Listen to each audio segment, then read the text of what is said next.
자, 반갑습니다. 출제자를 앞서가는 최고 퀄리티 나영환 선생입니다. 한국사 능력 검정 시험 중급 오늘 챕터 2 청동기와 초기철기 시대에서 여러분을 만나뵙도록 하겠습니다.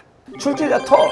자, 일단 출제자가 직접 예상하고 여러분에게 예시하는 단원입니다. 자, 일단 청동기 초기 시대는 몇 문제가 출제된다고요? 한 문제가 출제됩니다. 자, 근데 이 한 문제가 주로 어디서 나오고 있느냐? 청동기와 초기철기는 정확히 시대가 구분이 안 돼. 그래서 시대가 섞여 있기 때문에 청동기와 초기철기를 구분하는 가장 중요한 어떤 유물의 특징의 변화를 항상 비교 분석하는 것이 제일 중요하다는 것. 두 번째 뭐냐?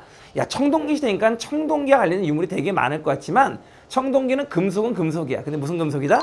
귀한 금속이에요. 중금속 아니야. 귀한 금속이기 때문에 이 귀한 금속이 오히려 사용이 잘 안 돼요. 여전히 석기가 많이 사용됐다는 이런 부분들을 가지고 출제가 될 거라는 거. 그래서 이 단원에서는 몇 문제? 한 문제. 그리고 청동기와 철기의 유물의 변화. 그리고 실질적으로는 청동기 시대지만 주로 사용됐던 것은 석재 농기구라든지 석기와 관련된 유물이 중요한 어떤 약점 체크로 나온다는 것을 유념하면서 공부를 하시면 된다는 것을 여러분에게 말씀드렸습니다. 이게 뭐라고요? 출제자 토크. 몇 문제 나온다고? 한 문제 나온다는 것을 말씀드리겠습니다. 자, 그러면 지금부터 한번 강의를 한번 본격적으로 시작을 해보도록 할 거예요. 일단 중요한 건 뭐예요? 그렇죠. 제가 얘기했는데 신석기는 반동사라고 했지? 자, 일단 보리라고 합시다. 보리는 소화가 잘 된다, 안 된다? 소화가 너무 잘 되고 그 다음에 단위면적단 생산량이 굉장히 적었다고 그랬어요. 그에 반해서 벼농사는 자, 소화가 안 되고 생산량이 늘어났기 때문에 신석기 시대보다도 생산물이 남아돌 수밖에 없었다. 이걸 우리 무슨 생산물? 잉여 생산물이라고 얘기했어요. 결국 생산물이 남게 되니까 이제 저 남는 것을 갖다가 내가 뺏어오겠다는 그런 생각을 가지게 돼요. 그래서 결국 내가 뺏어오면서 결국 가진 자와 못 가진 자 이런 빈부의 차가 생겨나게 되고 그러면서 뺏는 과정 속에서 전쟁이 발생될 수밖에 없었다라고 말씀을 드리고 싶은 거야. 그래서 이제는 뺏은 자와 뺏긴 자 이런 계급사회가 나타날 수밖에 없었고 이 계급사회가 나타나는 과정에서 끊임없는 정복전쟁이 있을 수밖에 없었다. 왜? 전쟁은 왜 나타날 수밖에 없었다고? 말해봐. 뭐라고? 먹고 남는 생산물의 변화가 있었기 때문에. 왜 먹고 남았다? 단위면적단 생산량이 높았던 벼농사가 시작됐기 때문에. 그래서 청동기의 가장 중요한 변화는 뭐의 시작이다? 바로 벼농사의 시작이라고 말씀드릴 수 있다는 거. 놓치면 안 됩니다. 유념해. 그런데 문제는 내가 제 걸 뺏어오고 싶어. 뺏어오고 싶은데 쟤를 뺏어오기 위해선 힘으로 그들을 눌러야겠죠. 그러기 위해서는 쟤들보다 더 강력한 무기를 만들었는데 청동은 내가 아까도 얘기했잖아. 제일 중요한 게 무슨 금속? 귀금속. 뭐라고? 귀금속. 뭐라고?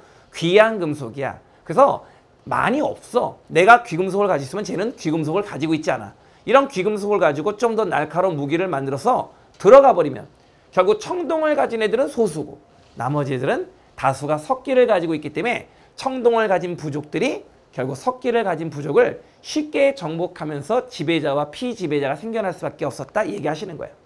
그리고 청동은 귀금속이니까 우리 어때요? 여학생들 금속 이런 다이아몬드를 가지고 자기를 장식하고 있고 치장하고 싶고 나가서 어떻게 돼? 야, 나 뭐 오늘 귀걸이 샀다? 옆에 있는 사람들이 좋아하잖아. 마찬가지야. 청동도 귀금속이어서 결국 이 귀금속을 가지고 결국 거울을 만든 거야. 근데 왜 거친 무늬냐? 거울 뒷면이 무늬가 좀 거칠었기 때문에 거친 무늬 거라고 얘기했고요. 비파형도 보면 뭐예요? 유물로 가장 많이 있는데 결국 음악에서 비파의 비파 되게 비싸서 우리는 뭐 잘 알지 못하는데 어쨌든 이런 비파의 모습을 갖다가 본따따 해서 비파형 동검이야. 청동으로 만든 검을 가지고 결국 정복 활동이 활발해질 수밖에 없었다고 얘기하는 거야. 시험 뭐로 나온다고? 여기 보이네? 유물과 유적으로 나온다. 비파형 동검 나오면 어느 시대였다? 아, 그렇지. 청동기 시대를 말하고 있는 것이구나 라고 얘기를 하시면 된다 말씀드렸어요.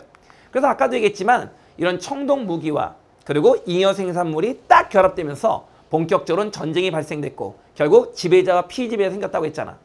자, 그럼 전쟁하기 위해서 뭐야? 남자는 전쟁에 아주 울퉁불퉁한 구조.